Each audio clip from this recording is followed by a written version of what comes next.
Hey, what is up guys, GuitarRock here, welcome back to another Nikke Goddess of Victory video. Now if you guys are not aware, today is a day, the Noir costume that's given out for free, make sure you guys claim it if you guys haven't already. If you are late into the login, make sure you guys start now. There's still 15 days left and you need to log in for 7 days to be able to get this costume for free. As you can see right here, it's pretty good costume. If I offer you love instead of love, alright, so today's video, we're going to talk about the treasure in terms of characters right now, who should be your priority. Because I think this is something that a lot of players are going to ask me, have been asking me actually regarding the characters and which one they should be working on. So currently in the game, if you guys are not aware, we got 1, 2, 3, 4, 5, 6, 7, 8, 9 characters that you can basically perform the treasure on, right? And this is going to be very important, especially for new players, because to try to treasure a character or to try to maximize their skills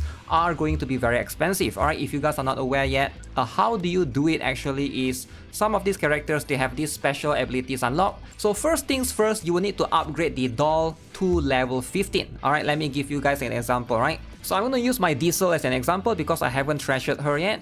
Now, this doll right here, the doll at the upper left, you gotta basically equip this to the purple one, alright? That's going to give you the ability to upgrade this to level 15. Now, it is going to be very expensive. Number one, you're gonna need the doll, right? And then you need the purple one specifically. That is going to be, again, you gotta be an active player to constantly play solo raids to be able to obtain this. And then you gotta upgrade this doll using these maintenance kits, which again can be very expensive and it's RNG based. Sometimes you get lucky, sometimes you don't. Now once you get to level 15 of the particular doll, then now you will unlock the ability to, it will look something like this. This is my Exia that I'm currently working on. You are going to have this mission execution required, right? You can basically click on the favorite item mission, but the requirements is your doll has to be born level 30. So born level 30 means you need to be at least limit break 2. So as you can see, I already have her at limit break 2, but I just haven't increased the bond level yet. So that's going to be the requirements. Ideally, to get the treasure, you're gonna have to obtain the materials as well. Now it is not cheap though, so once you get the character up, you complete the mission and everything, you're gonna be able to unlock the special wallpaper right here. So this is going to be Drake's one. As you can see, it's going to convert into this thing, right? The favorite item. So you are also going to be able to power up these specific skills. Now in total, you're gonna need 160 of this material for the specific character. Alright, so let me just cancel out this particular dispatch so that I can show you guys. Depending on who you need, every single one of the favorite items, specific one is going to be obtainable right here. You can get 3 per day. You send the character to dispatch and then you try to obtain them as it goes, right? So all of the characters are going to be right here. So 160 is in order to max them out in all the skill levels. For me right now, I'm working on Miranda. Hers is okay. I'm going to talk about it shortly. But right now you can see this is going to be how you are obtaining the item, right?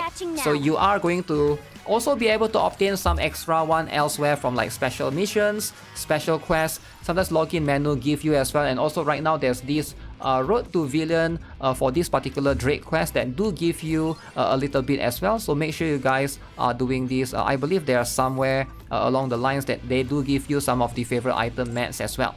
So now let's talk about the characters. Who should be your priority? For any new players watching this, if you can only pick one to basically focus on in terms of favorite items, since it's going to be very expensive, right? Now if you haven't heard by now, Helm has to be the top priority for every single account. Alright, so hers is by far the best one. I am not going to lie, she is insanely broken right now. So after the treasure, alright, she is by far one of the best burst free in the particular role of what she can do in terms of buffing characters and also like just giving support overall. So you can see right now, even my skill, I have 10 her, right? Now you can basically see before and after right here by looking at the skill. Now for the skill 1, you can see she basically obtained an ability to fill burst gauge as opposed to just critical rate of normal attack. That one is whatever. Fill burst gauge, very cool, and also can have a little bit of passive recovery as well. Skill 2 allows her to do even more damage, right? So by default, if you don't treasure her, she get attack damage increased by 11% for everyone, right, when entering full burst. But once you treasure her, this 11% doubles, goes to 27%, right? It's more than double, and you also get additional damage right here. Now the burst skill is going to be where this is going to be very, very interesting. She is going to be much more of a monster DPS right now. Before, if you haven't treasured her, is 1.2k% of final attack. Now it goes up to 8,000%. Alright, extremely good. Also recovers and also increased charge damage multiplier as well, which makes her a really, really good pair right now. So inside the solo raids or union raids, depending on which endgame content they are trying to tackle right now, Helm is going to be consistently the top character to pick to pair with Crown because of the synergy of the passive heal and the heal that she can provide towards Crown, and Crown can be able to activate that from her skill too, right? So that is going to be the synergy that you see. Crown and Helm ideally goes neck in neck in most cases. So I do recommend, especially if you have Crown, do consider Helm as a priority. Even if you don't have Crown, definitely she should be your first priority. I don't see why not, right? She's just that strong, she's actually that good. So definitely consider her as the first option. Now once you have started or completed working on Helm, and then you're looking to pick a second character, who is going to be the next best one? Now in my opinion, this is going to lie between two characters. One of it is going to be Drake, alright, and I feel like she is going to be the better option for most players. The other one is going to be Laplace. Now Laplace is a little bit finicky. I do think that the reason why Laplace might be a recommendation is because there's not many DPS characters right now for the Iron type Nikkes. Alright, if you're looking for just Iron type specifically, we got Red Hood, alright, and then I think that's pretty much it, right? We don't have enough like strong, broken DPS from the Iron type class. Laplace is pretty much going to be the next best character besides Red Hood, right? Until we have more options in terms of DPS characters, I think she's going to slowly get phased out. But Maxwell is going to be a very good option as well. I do highly recommend building Maxwell.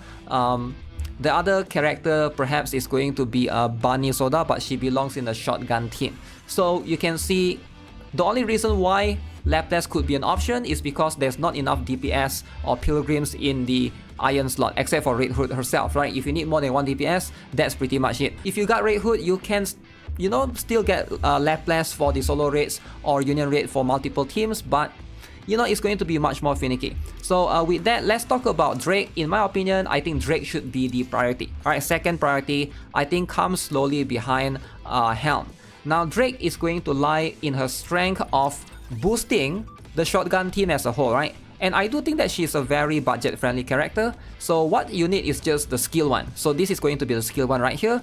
So before this, she increased all allies hit rate and attack by 11.85%. Now after, that is going to increase to 20% hit rate. And then you can see right now, when enters full burst, every ally with a shotgun is going to have their attack increased by 63%. That's pretty massive. Max ammo capacity increased by 50% as well. So this is a passive skill that activates during the full burst. You don't need her to be bursting, which makes her for a very good like semi-support kind of character.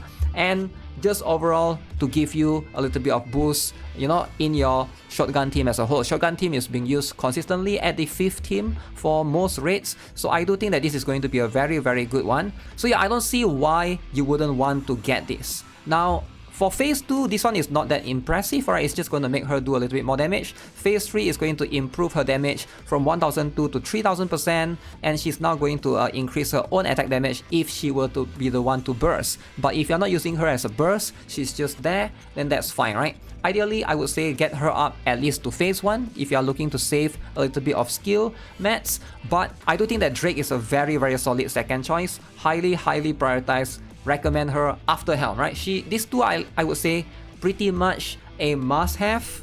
Now Laplace, I would put her somewhere right here. Alright, she can be here or she can be here.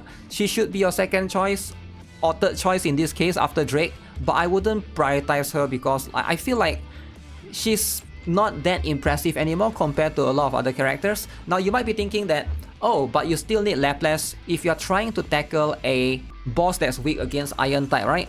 And to that, I would say depends really on the boss, because we have a lot of very strong DPS characters right now, right? For example, Cinderella.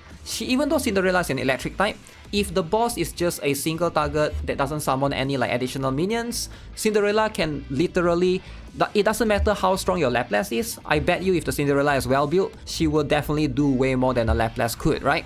So we got plenty of universal broken characters in the DPS category. For example, Scarlet Black Shadow with Alice, we got Cinderella, and now we got Rapi Red Hood, and of course Mihara recently, she can be used as an off burst. I feel like the need for Laplace has dropped down ever since she first came out, right? Don't get me wrong, if you have her built, she can still be kind of good, but I feel like she's competing with a lot of other pilgrims, and for most players, right, this is like talking about the general players, if you are a top category of solo raids, esports, union raids, you're in top 50 or whatever, sure, you're looking to push your ability, you want to try to get elemental, max elemental affinity or whatever, Laplace is going to be a good one. But for most general players, I feel like it's kind of a waste if you ask me, right? Now don't get me wrong, I still like her, she's my first treasure character right here as well. You can see I did push her up to 777, but if I have an ability to refund her mats,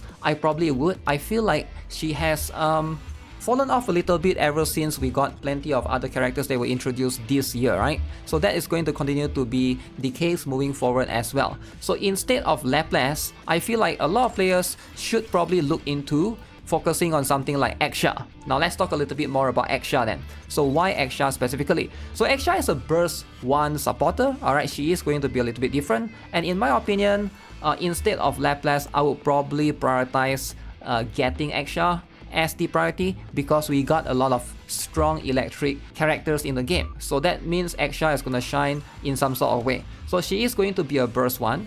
Now the only downside that Exia has is her ability to not have a, you know, cooldown reduction. That's pretty much what it is, right? You can see right here, the first one is going to be able to decrease the enemy's attack and defense, but right here you can see fixed to increase reloading speed by 95% at the start of full burst time. This is going to affect herself. Pretty cool. Now this particular one, skill 2, alright, attack increased by 16.8%, stacks up to 5 times. Now that is going to go up to 28%. Again, very cool. And you can see right here, affects all electric code ally units if the caster is in collect hacking code. So increased attack by 5.8%. Again, this is going to affect electric teams as a whole. Stacks up to 5 times, that's like 30% almost increased attack boost. Very good. Now the last one, this particular one, alright, is pretty much the same thing in terms of the affecting the 10 enemy units, but you can see the additional stuff that we get is damage taken. Damage taken increased by 18.04%, and this is going to help a little bit as well. Now she is going to be a, you know, burst 1 20-second character.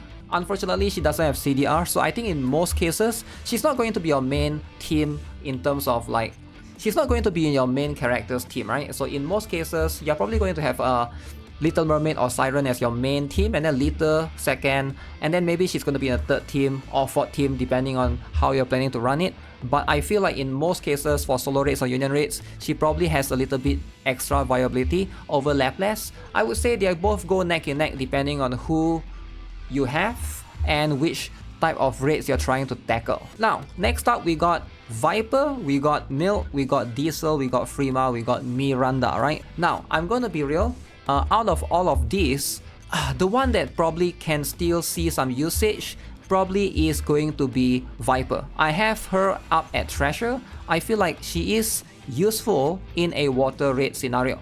Now, I don't think you absolutely need her though, but I do think that if you are looking for an extra character to build, I do think that Viper, she's probably going to be one of the more viable ones. Now she buffed her own sustained damage, as you can see right here, her hit rate increased. Now for phase 2, she can do a little bit of sustained damage as well, and the last one is going to be where it gets really interesting, but it can be finicky to use her. Now she does quite a lot of damage, but the problem is she's a burst 2 that re-enters burst skill 2. That means if you bring her, you have to bring one more burst 2 character. So she is going to be a little bit finicky in that particular case. I think building a team around her is going to be quite interesting. Now if the enemy is weak against water, then that's where she shines. Alright, you are able to benefit from her in that particular solo rates or union rates, but in most general situation, she's not going to be a character that you use as often as, for example, Helm or even Drake, right? Other than that, she's a character that basically does a lot of damage for a burst 2 slot, which may or may not deserve your ability to basically treasure her. She should be one of the ones that you can consider as well.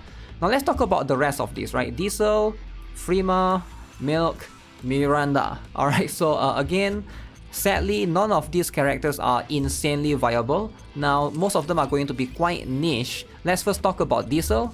Now, the problem with Diesel is right here, you can see it doesn't really do much. It improve her buffs on the skill 1, right?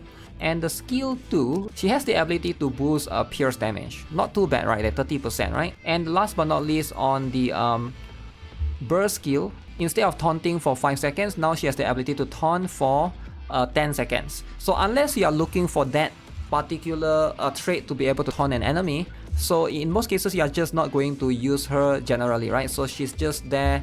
Maybe you can take advantage of her in PvP, but in a lot of situations, like all of these are just not something that you'll need.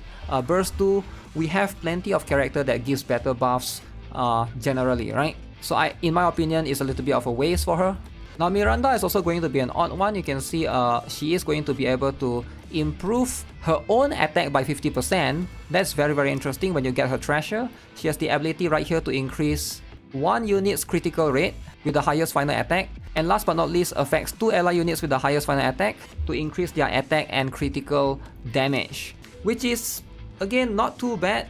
The sad part is she's being held back for not having cooldown reduction or CDR, right? Ideally for burst 1 characters, you want to compete for that particular one. So because of that, her being burst 1 supporter is just, you know, it's going to make her much more usable than before, but it's not a must-have. Same applies for Milk as well. And Freema in this particular case, right? They all suffer pretty much from the same thing. Freema is a character that specializes in true damage. You can see she is going to be able to boost true damage by 28%. So we still haven't had a character that is or will be able to benefit from all of this. Maybe later on, but the problem is she also don't have CDR as well. As for Milk, I thought this was pretty cool. She has an ability right here to basically change her from a 40 seconds to a 20 seconds burst 1 character. She has a little bit of cooldown reduction here, 2.83%, but not that crazy. And her skill 1 can recover a little bit of the allies' HP as well. So that part, I guess, could be good depending on what you're looking for, right? But all in all, a lot of these characters, especially trying to get them up to treasure and stuff, is going to be very, very expensive. That's why it's better to have a priority list so you guys can basically look in terms of the order for character. The last 4, it can be in any order, right? But I do think that probably, if you ask me, probably Milk, because at least she has healing and CDR, and then probably this, hers is a little bit more niche, something along in this particular order. But I do think that for every account, getting Helm and Drake is going to be how it is for now. Now this is how it is right now in June 2025. Perhaps later this year, we might get more character that will be able to benefit from the treasure system as a whole. As always, let me know what you guys think. Do you guys agree or not? So yeah, that's gonna be it for this particular video. Subscribe if you guys have already. Give this video a like. I will see you guys in the Stellar Blade collab live stream. We're gonna have that coming in 2 or 3 days. So make sure you guys stay tuned for that. Also, if you guys want to tune in to twitch.tv/GuitarRock69, I'll be streaming there later as well. I'll see you guys very, very soon. Have a nice day. Goodbye.